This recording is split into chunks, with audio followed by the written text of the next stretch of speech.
এদের মূল জীবিকা হলো চুরি করা। চুরি করে তাদের দিন চলতো। কিন্তু একদিন ঘটে এক অদ্ভুত ঘটনা, যেখানে আমরা বুঝতে পারি এইখানে একটা উপজাতি ছিল না, বরং তিনটে উপজাতি ছিল। আর তিনটে জাতিদের মধ্যে বেশ ঝামেলা হয়। তাদের মধ্যে এমন কিছু ঘটনা ঘটে যার জন্য একজনকে বলির শিকারও হতে হয়। এবং কী জন্য তার এমন অবস্থা হয়, তিনটে উপজাতিকে নিয়ে তিন রকম টুইস্টে ভরে আছে। তো চলো পুরো গল্প থেকে ঘুরে আসি। ওয়েলকাম বন্ধু, আপনি দেখছেন এবিডি বাংলা স্টোরি। তো গল্পের শুরুতে দেখতে পাই এই লোকটাকে। এই লোকটার নাম হলো কালীচরণ। এই উপজাতের মধ্যে এই লোকটা হলো মেন লিডার। এদের দলে এরা 5 জন আসল ছিল। এরা এই 5 জন একদিন রাতে চুরি করতে আসে, আর সেখান থেকে একটা সিন্দুক চুরি করে নিয়ে যায়। কিন্তু পালিয়ে যাওয়ার সময় তারা ধরা পড়ে যায়। কোনো রকমে তাদের সাথে লড়াই করে পালিয়ে আসে। পরের দিন সেই সিন্দুকটাকে অনেক খোলার চেষ্টা করে। শেষ অবধি তারা সেটা খুলতে দেখতে পায় অনেক সোনা গয়না, আর অনেক খুশি হয় তারা। কালীচরণ সেগুলো নিয়ে একটা ব্যাপারীর কাছে বিক্রি করে দেয়। এরপর তারা গ্রামে ফিরে আসে, আর এই গ্রামের সবাই কালীচরণকে মানত। তারা যে সোনা গয়না চুরি করে যে টাকা পেয়েছিল, সেই টাকা দিয়ে গ্রামের জন্য অনেক ধন সম্পদ কিনে নিয়ে আসে, আর সেগুলো সবাই ভাগ করে নিত। এইভাবে তাদের জীবন কাটত। এর মধ্যে এক গ্রামের কিছু লোক আসে। তাদের গ্রামের মরানির গলার দামি হার এই গ্রামের চোরগুলো চুরি করেছে। কিন্তু কালীচরণ বলে যে আমরা চুরি করিনি, আর যদি আমাদের মধ্যে কেউ করতো তাহলে আমরা সেটা তোমাদেরকে ফিরিয়ে দিতাম, কিন্তু আমরা করিনি। কালীচরণ বলে আমরা সেই চোরটাকে খুঁজে বার করে রানীর হার ফিরিয়ে দিতে পারি। তার বদলে আমরা কি পাবো? সেই লোকটা বলে 100 ভরি ধন সম্পদ পাবে। এটা শুনে কালীচরণ তো অবাক হয়ে যায়। কালীচরণ ভাবে আমরা যদি সেই চোরটাকে খুঁজে বার করে হারটা ফিরিয়ে দিতে পারি তাহলে আমাদের অভাব অনেক কমে যাবে। কিছুদিন আমাদের আর চুরি করতে হবে না। এটা ভেবে তারা 5 জন সেই চোরটাকে খুঁজতে বেরিয়ে পড়ে। কিছুদিন তারা খোঁজাখুঁজি করে, কিন্তু কোথাও খুঁজে পায় না। তাই কালীচরণ ঠিক করে, তোমরা এই গ্রামে থাকো, আমি একা তাকে খুঁজব, আর আমি যতদিন না ফিরছি ততদিন এই গ্রামের খেয়াল রাখো। এই বলে বেরিয়ে পড়ে। ঘুরতে ঘুরতে একটা মেলাতে আসে, যেখানে এই লোকটার সাথে কালীচরণের দেখা হয়। এইখানে বলি এই লোকটার জীবনেও একটা বিশাল কাহিনী, সেটা আমরা আগে গিয়ে দেখব। এরপর সেই লোকটা একটা মহলের সামনে আসে, আর সেই ঘরটাকে ভালো করে ফলো করে। আসলে চুরি করতে হলে সব দিক ঠিকঠাক খেয়াল করতে হবে, যাতে কোনো বিপদ হলে অন্য রাস্তা দিয়ে পালাতে পারে। এরপর সে চুরি করতে ঘরে ঢোকে, কিন্তু সেই দিন তার সময় খারাপ যায়, কেননা সেই ঘরে একটা মেয়ে সুইসাইড করে। তারপর তারা সেখান থেকে চলে আসে, কিন্তু কালীচরণ তাকে একটা গাছে বেঁধে রাখে, কেননা এই চোরটা সেই মহারানীর হারটা চুরি করেছিল। শেষ পর্যন্ত চোরটা বলে দেয় যে হারটা কোথায় রেখেছে। এরপর তাদের মধ্যে অনেকটা বন্ধুত্বও হয়ে যায়। তারপর কালীচরণ তার গ্রামে ফিরে আসে, আর সেই রানীর হার ফিরিয়ে দেয়। আর তাদের কথা মতো তারা কালীচরণকে 100 ভরি ধন সম্পদ দেয়। কালীচরণ সেগুলো নিয়ে গ্রামে ফিরে আসে। গ্রামের লোকও খুব খুশি হয়। কিন্তু যে লোকটা কালীচরণের সাথে এসেছিল, গ্রামের লোক তাকে গ্রামের মধ্যে থাকতে দেয় না, বাইরে একটা পাহাড়ের মধ্যে থাকতে বলে। তাতে সে রাজি হয়ে যায়। এরপর একদিন সবাই মিলে চুরি করতে যায় এক অমাবস্যা রাতে। চুরি তো করে, কিন্তু পালানোর সময় কালীচরণ একটা কুয়ার মধ্যে পড়ে যায়। বাকি 4 জন পালিয়ে গেলেও কালীচরণ ধরা পড়ে যায়। তারা কালীচরণকে খুব মারধর করে। এদিকে সেই 4 জন ঠিক করে যে করেই হোক কালীচরণকে বাঁচাতে হবে। সেই কথা মতো এক পাল গরু নিয়ে কালীচরণকে বাঁচিয়ে নেয়। এদিকে কালীচরণের বোন সেই লোকটার কাছে এসে বলে, আমি তোমাকে ভালোবাসি, আমি তোমাকে বিয়ে করতে চাই। এই লোকটা তার নাম বলেছিল বিরজু। তো বিরজু বলে, আমি বিয়ে করতে পারবো না, তোমাকে আমার ভালো লাগে ঠিকই, কিন্তু বিয়ে করতে পারবো না। এই ব্যাপারটা কালীচরণের বোন কালীচরণকে বলে। কালীচরণও এসে বিরজুকে বলে, আমার বোন তোকে অনেক ভালোবাসে রে, তুই ওকে বিয়ে করে নে, আর আমাদের সাথে এইখানে থেকে যা। আমি অনেক ধুমধাম করে তোদের দুজনকে বিয়ে দেব। তখন বিরজু বলে, না, এটা আমি পারবো না। তখন কালীচরণ বলে, কেন পারবি না? তখন বিরজু বলে, আমার বিয়ে হয়ে গেছে, আমি আর বিয়ে করতে পারবো না। এটা শুনে কালীচরণ তো অবাক হয়ে যায়। যাই হোক, এরপর তারা একটা মেলাতে আসে, যেখানে গরুদের সাথে কিছু খেলা হচ্ছিল। খেলাটা ছিল এইরকম, এই গরুটার পিঠের কুঁচ ধরে গরুটার শিং থেকে লাল কাপড়টা খুলতে পারলে সেই জয়ী হবে। এইখানে অ্যানাউন্স করে যে এই লড়াইয়ে জিতবে তাকে অনেক ধন সম্পদ দিয়ে সম্মানিত করা হবে। কালীচরণ এইখানে বাজি ধরে যে সে পারবে, আর সে খেলতে লেগে পড়ে, কিন্তু সে পারে না। তাই সেখানে থাকা সব দর্শক তার উপর মজা ওড়াতে থাকে। এটা দেখে বিরজু বলে, দাদা আমি আছি, আমি থাকতে চৌরং গ্রাম কখনোই হারতে পারে না।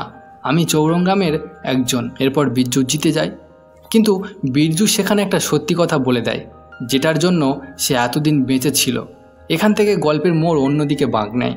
জেতার পর বিরজু খুব আনন্দ করছিল, কিন্তু তখন কিছু অন্য গ্রামের লোক এসে তাকে খুব মারে। কালীচরণ যখন এসে বলে যে ও আমার ভাই, ওকে ছেড়ে দাও, তখন ওই গ্রামের লোকগুলো বলে এটা আমাদের ব্যাপার, তুমি বাধা দিও না। এই বিরজুকে আমরা 9 বছর ধরে খুঁজে বেড়াচ্ছি। তুমি জানো এটা আমাদের কি? এটা আমাদের মানবলী। পুরো 9 বছর ধরে খুঁজছি। এরপর তাকে নিয়ে চলে যায়। এরপর সিন আসে সেই গ্রামে 9 বছর পিছনে। এই গ্রামের লোকজন খুব আনন্দে ছিল, বেশ ভালোভাবেই দিন কাটছিল, কিন্তু কথাই বলে না, বেশি খুশি দুঃখের কারণ হয়ে দাঁড়ায়। এটা আমার জীবনেও ঘটেছে। যাই হোক, গল্পে ফিরি। একদিন সকালে তাদের গ্রামে একটা মৃত লোককে পাওয়া যায়। কেউ কিছুতেই বুঝতে পারছে না এটা কোন গ্রামের লোক। সেই গ্রামের এক বৃদ্ধ লোক বলে, পাশের প্রত্যেকটা গ্রামের খবর পাঠাও, যাতে তারা এসে চিনতে পারে যে এটা কোন গ্রামের লোক।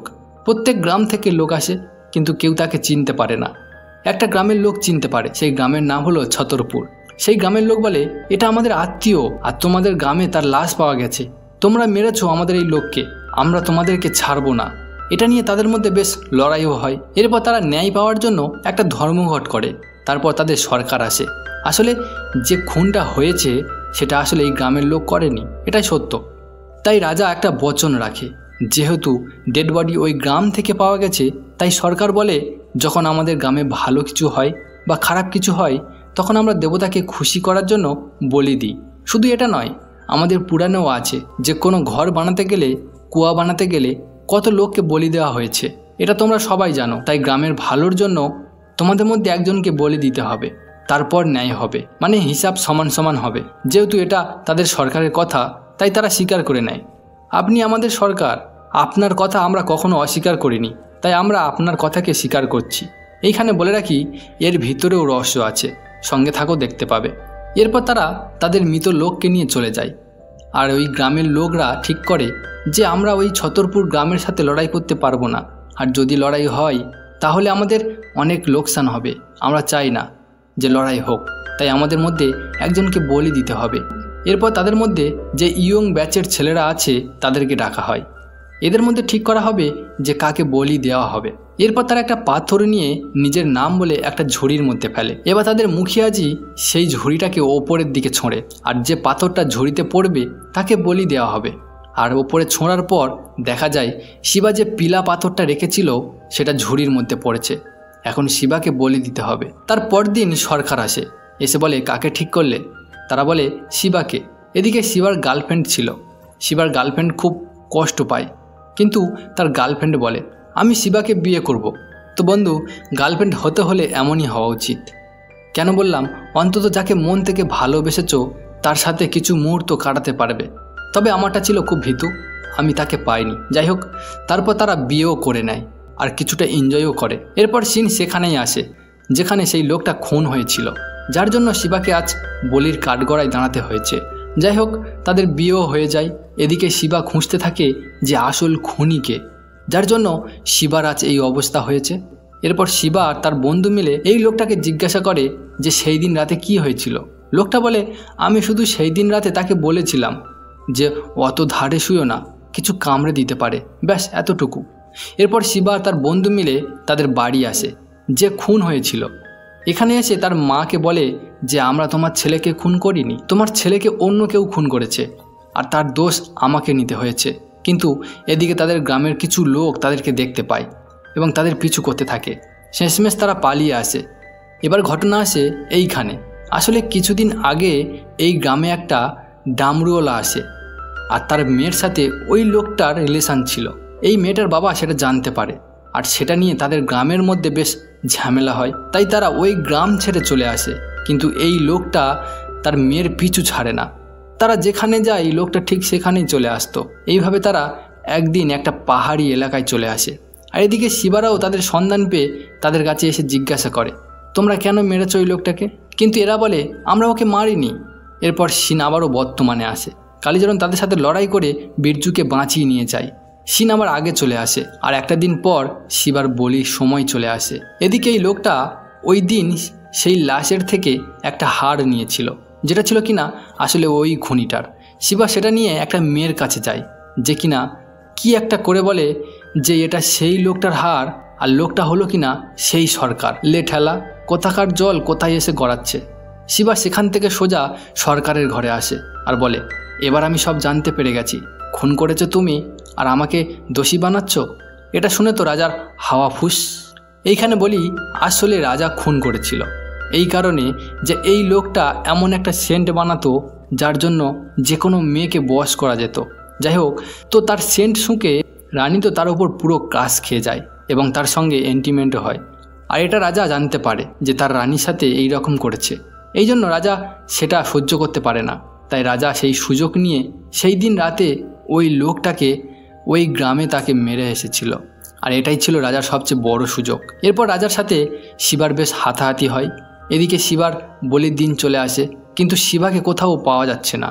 এটা নিয়ে গ্রামে বেশ হইচই পড়ে যায়। সবাই তার বন্ধুদের ওপর দোষ দিতে থাকে, কিন্তু তার বন্ধুরা বলে যে আমরা তাকে কোথাও লুকাইনি, কিন্তু তারা কেউ কথা শোনে না। এদিকে ওই গ্রামের লোকও আসে এবং তাদের মধ্যে বেশ লড়াইও হয়। এরপর তারা শান্ত হয়ে একটা ফ্যাসলা করে, কিন্তু ওই গ্রামের লোক বলে এর জন্য আমাদের পায়ে ধরে ক্ষমা চাইতে হবে। তাদের কথা মতো তারা সেটাই করে। যেহেতু শিবাকে পাওয়া যাচ্ছে না, তাই তারা আবার পাথর নিয়ে ঠিক করে যে কাকে বলি দেবে। বাকি 4 জনকে নিয়ে আবারও টর্চ হয়। সেইখানে তার একটা বন্ধুর পালা পড়ে। কিছু করার নেই দেখে সে স্বীকার করে নেয়। এদিকে রাজা পালাতে থাকে, শিবাও রাজাকে ধরতে তার পিছনে দৌড়াতে থাকে। শেষমেশ রাজা একটা পাহাড়ের ওপর থেকে লাফ দিয়ে নিজেকে শেষ করে দেয়। শিবাও রাজাকে বাঁচাতে লাফ দেয়, কিন্তু রাজা বাঁচে না আর শিবা বেশ আঘাত পায়। এদিকে শিবার বদলে তার বন্ধুকে বলি দিয়ে দেয়, আর এদিকে শিবা কোনো রকমেই নিজেকে বাঁচিয়ে একটা পাথরের ওপরে এসে বেহুশ হয়ে যায়।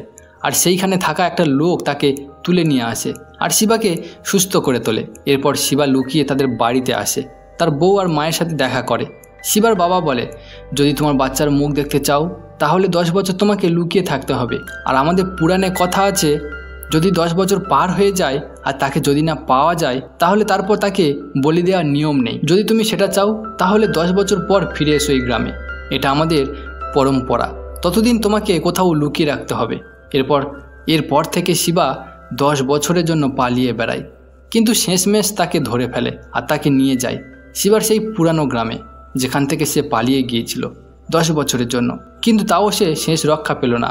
শিবা বলে, আমি আমাদের গ্রামকে নির্দোষ প্রমাণ করার জন্য আমি পালিয়ে গিয়েছিলাম, পারলে আমাকে ক্ষমা করে দিও। কিন্তু আমার ভাগ্য সাথ দিল না। শিবা তার ছেলেকে তো দেখতে পায়, কিন্তু শেষ অবধি নিজেকে বাঁচাতে পারল না। শেষ পর্যন্ত তাকে বলি দিয়ে দেওয়া হয়। আর এইখানেই গল্পটা শেষ হয়ে যায়। তো বন্ধুরা, এইখানে আসল সাজা কাকে পাওয়া উচিত কমেন্ট করে অবশ্যই জানাবেন। আর সেই সঙ্গে আমাদের চ্যানেলকে সাবস্ক্রাইব করে আমাদের পাশে থাকবেন।